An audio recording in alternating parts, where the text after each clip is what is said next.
जोहार, जय मूल निवासी, मैं संकेत और आप देख रहे हैं MNTV। न्यूज चैनलों की टीआरपी एक बार फिर से सवालों के घेरे में है। इस बार टीआरपी के लिए किसी अजीबोगरीब तरीके से कवरेज की खबर नहीं है। खबर है कि टीआरपी खरीदी जा रही है। आजकल न्यूज चैनल्स की टीआरपी के मामले में नंबर 1 पर चल रहे अर्नब गोस्वामी के चैनल रिपब्लिक टीवी पर गंभीर आरोप लगे हैं।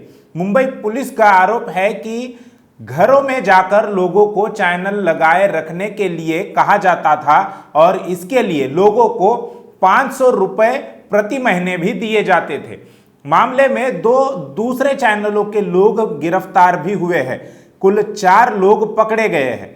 अब ऐसे में जरा ये समझ लेते हैं कि आखिर ये टीआरपी ऐसी क्या चीज है और आखिर क्यों इसके लिए चैनल साम दाम दंड भेद सब अपना रहे हैं। टीआरपी यानी टेलीविजन रेटिंग पॉइंट एक ऐसा तरीका है जिसके जरिए यह पता लगा जाता है कि जिन लोगों के घरों में टीवी सेट लगे हुए हैं उन्हें कौन सा चैनल या कौन सा प्रोग्राम देखना पसंद है। मतलब कि कौन सा चैनल या प्रोग्राम कितना लोकप्रिय है और कितना वक्त लोग इस चैनल या प्रोग्राम को देखने के लिए दे रहे हैं। अब आसान भाषा में कहे तो जिस चैनल या प्रोग्राम की जितनी पॉपुलैरिटी लोगों में होगी उसकी टीआरपी उतनी ही ज्यादा रहेगी। अब पूरे भारत में करोड़ों टीवी सेट होंगे तो टीआरपी कैसे तय होती होगी। इसके लिए सैंपल के तौर पर कुछ निर्धारित शहरों और कस्बों के घरों में टीआरपी मापने वाले पीपल मीटर लगाए जाते हैं। सैंपल के लिए निर्धारित घरों में इस डिवाइस को टीवी के साथ लगाया जाता है। इसी की मदद से उस टेलीविजन सेट पर क्या देखा जा रहा है और कितनी देर तक देखा जा रहा है यह पता किया जाता है। इसके अलावा पिक्चर मैचिंग और ऑडियो वाटरमार्क जैसी तकनीक भी सैंपल कलेक्ट करने के लिए इस्तेमाल होती है। कुछ हजार घरों में लगने वाले इन टूल से ही टीआरपी तय होती है, जिसमें खास तौर से 2 चीजों का ध्यान रखा जाता है। मुंबई पुलिस कमिश्नर ने टीआरपी रैकेट का भंडाफोड़ करते हुए बताया कि जहां पर ऐसे टीआरपी मापने वाले डिवाइस लगते हैं उसका डेटा गोपनीय होता है, लेकिन कुछ लोगों की मिलीभगत से टीवी चैनलों से ये डेटा शेयर किया जा रहा था। उसके बाद चैनल उन घरों में जहां पर टीआरपी का डाटा लिया जा रहा है उन्हें पैसे देकर खरीद रहे थे।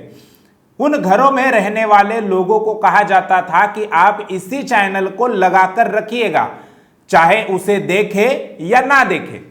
साथ ही यह तक कहा गया था कि अगर आप कहीं बाहर जा रहे हैं तो चैनल को ऑन करके रखिए और बाहर जाइए।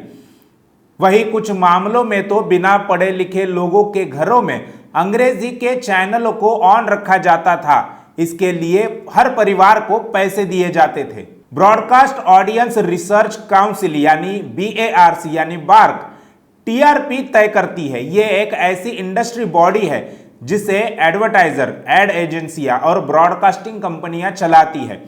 यही बार्क टीआरपी के जरिए देश में टेलीविजन व्यूअरशिप को मापती है। बार्क ने देश भर में 45,000 घरों में सैंपल के लिए बार्कोमीटर लगा रखे हैं। एक शो देखते वक्त जिसके घर में ये डिवाइस है वो अपनी मौजूदगी एक यूजर आईडी बटन के जरिए दर्ज कराता है। ऐसे में तय हो जाता है कि कौन सा चैनल कौन देख रहा है और कितनी देर तक देखा जा रहा है। अलग अलग समुदायों, उम्र और दूसरे पैरामीटर पर यह डाटा बांट लिया जाता है और टीआरपी की लिस्ट तैयार होती है। टीआरपी में रेस का सीधा फंडा रेवेन्यू से जुड़ा हुआ है। किसी चैनल की ज्यादातर कमाई होती है विज्ञापनों से। अब जिस चैनल पर या जिस प्रोग्राम पर लोग ज्यादा समय बिता रहे हैं या ज्यादा लोग किसी प्रोग्राम या चैनल को देख रहे हैं तो उस चैनल पर विज्ञापन देखे जाने के चांसेस भी बढ़ जाएंगे। ऐसे में विज्ञापन देने वाली कंपनियां ऐसे चैनल्स को अहमियत देती है। चैनल्स की कमाई बढ़ जाती है। ऐसे में गलाकाट स्पर्धा के इस दौर में नंबर 1 बने रहने की जुगत में चैनल लगे रहते हैं। दर्शकों का ध्यान खींचने के लिए अलग अलग प्रयोग करते रहते हैं। कई बार टीआरपी के चक्कर में जरूरी मुद्दों को भुलाकर ड्रामा क्रिएट किया जाता है और हाल फिलहाल में न्यूज चैनल्स ने मनोरंजन वाले चैनल्स को टीआरपी के मामले में भी पीछे छोड़ दिया था। पिछले साल के लिए मीडिया और एंटरटेनमेंट इंडस्ट्री पर फिक्की ईवाई की एक रिपोर्ट के मुताबिक भारतीय टेलीविजन इंडस्ट्री का साइज 78,700 करोड़ रुपए का था और एडवर्टाइजर के लिए टीआरपी मुख्य करेंसी होती है जिसके जरिए तय किया जाता है कि किस चैनल पर एडवर्टाइज करना है।